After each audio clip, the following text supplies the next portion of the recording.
And we're back, guys. I'm your host, Good Energy. The French Open is upon us. We're going to cover every match, every prediction, every round. It's going to be interesting. And look, this is a juicy video, so make sure you like it. We're going to get into these predictions here for this section, but we're also going to take a look at the quarters.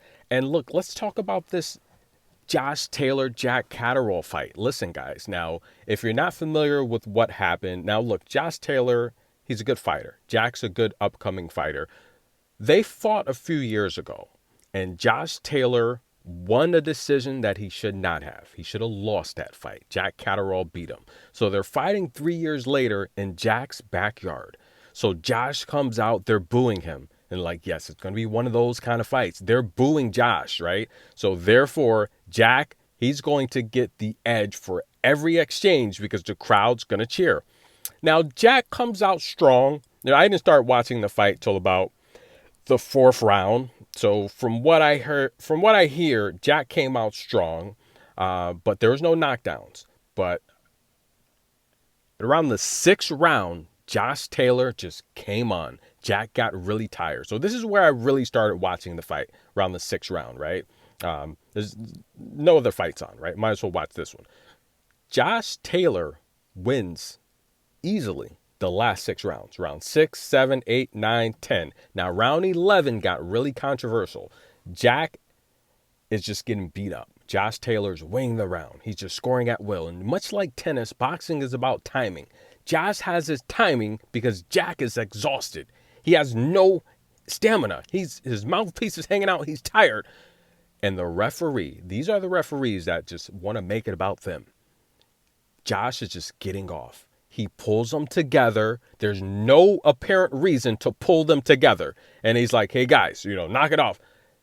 There's no reason but to stop the momentum from Josh Taylor. Now, they say Matchroom and Top Rank are the two shadiest boxing promotions out there, especially Matchroom. Matchroom is really shady. You heard about Ryan Garcia testing positive for PEDs?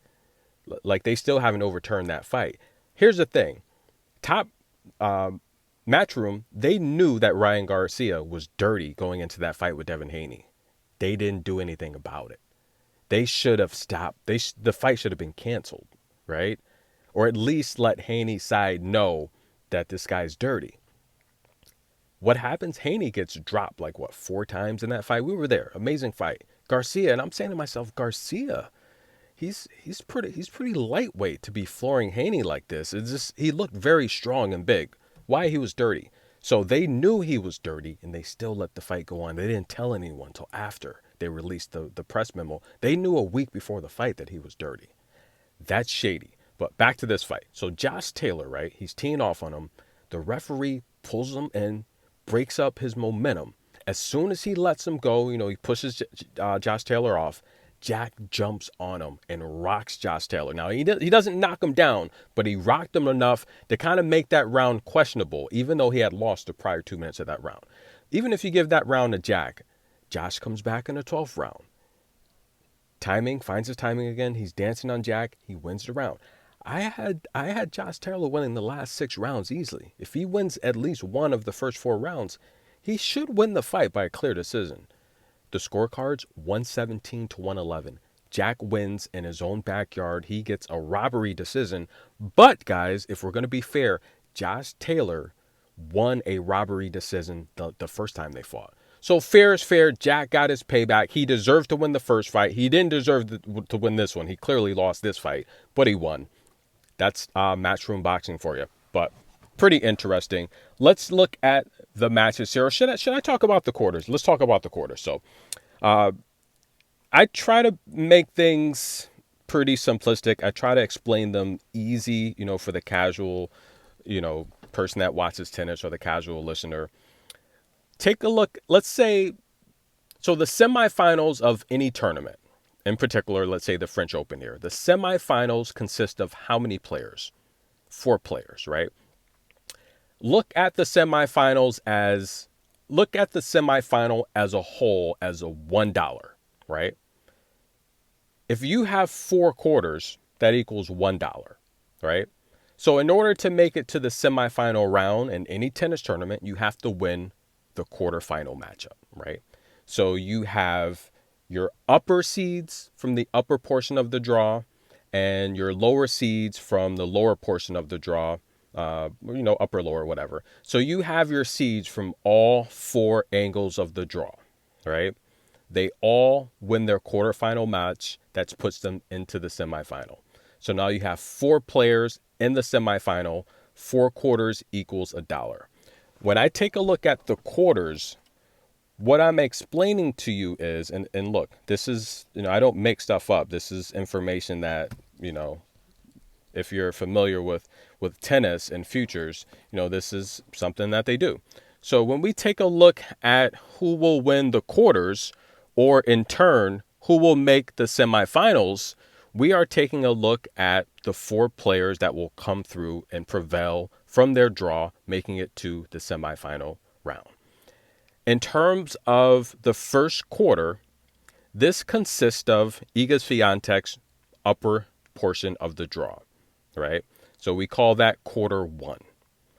There are 6 players that they think have a chance to possibly make the semifinal round, which means they'll prevail from their quarter portion of the draw.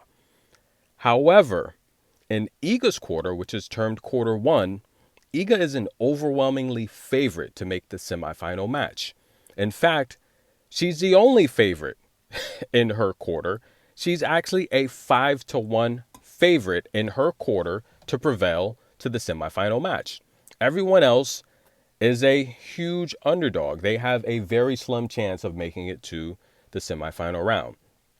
In terms of Iga Swiatek, if you think she'll make the semifinal match, well, she's minus 500.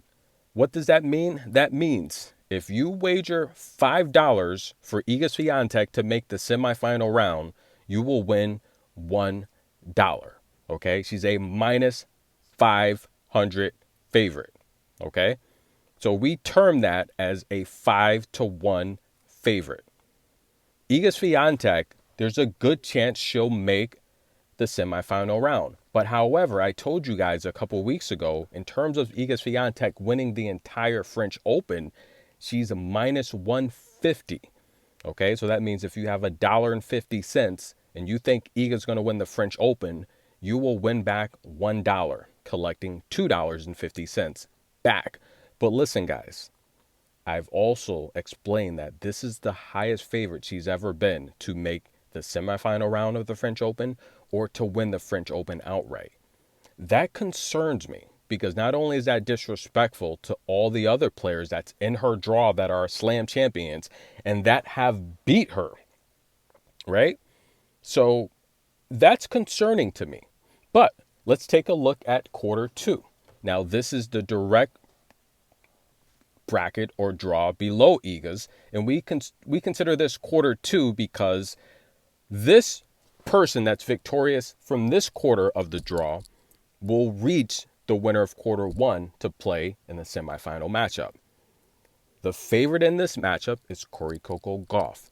So it's a good chance that Iga and Coco could possibly meet in the semifinal matchup. Now, Coco, if you think she'll make the semifinal, means if she wins her quarterfinal match, she'll face Iga Swiatek as the odds project. If you think Coco can reach the semifinal round, if you wager $1 on her, you'll win back $1. That means you collect 2. So Coco's odds, they're pretty reasonable, and they're pretty respectful to the other players in her draw. While Iga's quarter, they're disrespecting players like Danielle Collins, Barbora Krejcikova, Naomi Osaka, right? Marketa Vondrousova, who she has the variety to trouble Iga on clay. I really do think so. But let's take a look at Coco's quarter. We have Jelena Ostapenko, right? Let's say she comes through. If you think Jelena Ostapenko will make the semifinal from quarter 2, if you wager $1 on her, you'll win $5.50. That's right. She's plus 550 to make the semifinal round if you think she can do that. Okay? What about Ons? Plus 750. If you wager $1, you'll win back $7.50, collecting $8.50. It's possible, ladies and gentlemen. Beecher Saddad, she's a 9-1 underdog to make the semifinal round. It's possible, guys. Ludmilla is a 10-1 underdog to make the semifinal round. So these odds are pretty interesting, but don't confuse yourself, guys. When we're talking about quarters, who will win their quarterfinal round, it's not looking at the entire tournament, but it's only looking at who will make the semifinal round. All right. So the odds are completely different from winning the entire tournament. Now, I posted the odds for winning the tournament previously. I'll do that again in the community. You know, if you think your favorite player has a chance to win the tournament, I'm going to want you to comment in the community because, listen, I don't know if Iga's going to win this French Open, guys. I don't know. This is the toughest draw she's had at the French Open ever. But let's get into this matchup, guys. We have Marta Kostyuk from the hard-hitting Ukraine. Now, she's going to be taking on Laura Pigossi. And this is a matchup here where I don't know if we are disrespecting Laura Pigossi. Now, Laura's from Brazil. She's a good clay player. I've talked about her time and time again, ladies and gentlemen. She's got over 250 wins on clay. Marta Kostyuk is not that experienced when it comes to clay. These two ladies have never played before, and Laura Pigossi came through qualifiers. These are the matchups you have to watch out for, ladies and gentlemen. She has not dropped the set through qualifiers. She's used to the courts. She's already a good clay player. And I mean, last year when she played Noya Oguyu, she dropped that first set and she came back. She showed good mental toughness. Now, in terms of Marta, she's on a 3-match skid, although she's played tough competition. Elena Rybakina in Stuttgart. In Madrid, Maya Sharif. In Rome, Osaka. But she's struggling, guys. She's only won 6 of her last 10 matches, and she is losing sets. That concerned me. This is a matchup here where I think the first set goes under 9.5 games. That's going to be the pick there. I do think Laura Pigossi is a threat to win a set and even the match. I would not feel comfortable backing Marta in the position like this because, quite frankly, even though she's strong, she's explosive vertically, and she has the ability to overpower Laura. She really does. But if Laura goes to topspin and she makes Marta be disciplined and patient and she starts getting frustrated and upset, I don't feel comfortable as Marta with a 7-1. She's a 7-1 favorite in this match. I don't know about that, guys. We're going to take the first set to go under 9.5 games. That's the pick. Next up, Jana Fett. Who's that? Is that Olga? Go that way, Olga. Alicia Parks, you guys know, I say it time and time again, she put up a flamethrower at the U.S. Open against Olga, and she set the record for fastest serve on record at the U.S. Open against Olga. That's right, guys. Here's the thing with, is that Olga? What match am I covering? Jana Fett? I don't know. I'm sorry, guys. I don't think that's Olga. I'm a little lost here. No, that's Buzas Moreno. She looks like Olga, though. I do have Olga's match coming up. So Jana Fett, she's taking on Buzas Moreno. And have they played before? No, they haven't. So Jana Fett, she made it through, guys. That's right, guys. She is balling hard. Even though she lost in the 3rd round of qualifiers, she still got the lucky loser spot, ladies and gentlemen. She is in. But she did win her first 2 matches in qualifying. And in terms of Buzas Moreno, she's from Spain, a very solid clay player. Literally 65-70% of her overall wins come on clay. She's got 15 wins on the season already on clay, 32 overall. Jana Fett looks like she's getting the car started again. I'm really happy to see her. She's come up in a good system. She is a really good, solid tennis player. The only thing that concerns me is Jana Fett makes a lot of double faults. And I don't really like players that make a lot of double faults and can't really, back it up with good defense or just something to get the pressure off of them. Because Jana Fett, although I think she's very talented and highly skilled, I think she digs herself into too many holes that she can't get out of. Although she is playing the best tennis she's played the last few years, I think this first set goes over 8.5 games. That's going to be the pick there. This is really a toss-up. I do think this match could go either way. I would lean Jana Fett winning a set. I think this is a winnable match for her. I mean, overall, she is the more experienced player. She is playing good tennis right now. She's warmed up to the courts. It's just I don't necessarily like players that make a lot of mistakes that they can't at least defend. If Yana gets broken, it's going to be a long match, and she will be down on serve for sure. We'll take the over 8.5. Who's next? We have Diana Snyder taking on Chloe Paquette. Now, I told you guys Chloe would get in.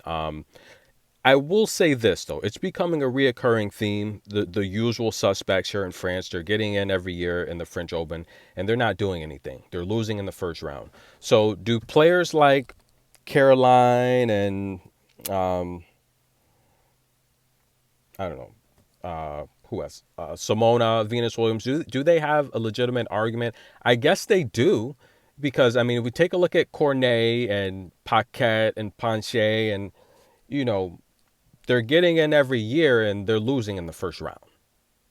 So, and I mean, Leola John got in a couple years ago, but she deserved it. We may have an argument because the question is, can Chloe Paquette do something here? I mean, she's playing the younger opponent here, but I say it all the time. I started covering Diana on clay. Okay. And I say it all the time. She's like a walking tank. Not only is she left-handed, she's got amazing topspin. She's patient. And Chloe Paquette, although she's older, she doesn't necessarily have that experience I mean, she's won over 200 matches on clay, but Diana Snyder is very, very talented on clay. She's got a great win percentage on clay. For every 8 matches on clay, Diana wins about 8 of them. You know, I covered her in the 22 season where she won 46 matches on clay, and she was just a freaking wrecking ball. She was a walking tank on clay, just beating some very big names. Diana's hot, guys. She is super duper hot, okay? She just won Paris, where she beat Emma Navarro. She beat Vivara. She beat Erica Andreva. She beat Elsa Jacquemont, Greet Menon. These are all good clay players. And I think the first set is going to be ugly. I'm going to take the first set to go under 9.5 games. That's a pick. Clara Tauson and Tatiana Maria. Now, Clara Tauson is very, very talented. Okay, she's a former Junior 1. She beat Leylah Fernandez at the Junior Australian Open. She has a lot of power. She has a very serious serve. This is going to be a mental test for her because you guys know, if you follow the channel, Tatiana Maria is very disciplined on clay. She will test you to see if you will melt and break. Okay, she will come right around midcourt, no man's land. She'll hit you with the same defensive shot 10 times in a row. Her drop shots are accurate. Her slices are accurate. She plays chess. Clara Tauson's going to have to nip that in the bud with her powerful serve right off the bat. Step up, follow up with the forehand, and she's going to have to hit winners. The longer this match goes, the worse it's going to go for Clara Tauson. It's as simple as that. Tatiana Maria just beat Clara Tauson, even though it was on hard. She gave her a bagel. And I don't think Clara Tauson should be this huge of a favorite, considering that, I mean, she is having a good season, though. She is 6-3 on clay. She's 23-12 overall. It's Tatiana Maria that's struggling on clay. You know, she's 6-7 on clay this year. She's lost 6 of her last 10 matches. And I think this first set goes under 9.5. That's going to be the pick there, guys. That's the video here. Clara Tauson, Maria, first set under 9.5. Diana Snyder, Chloe Paquette, first set under 9.5. I like Yana Fett to push this first set over 8.5. And I like Kostyuk, Pigossi, first set under 9.5. Those are the picks, guys. Enjoy. Stay tuned for the next video.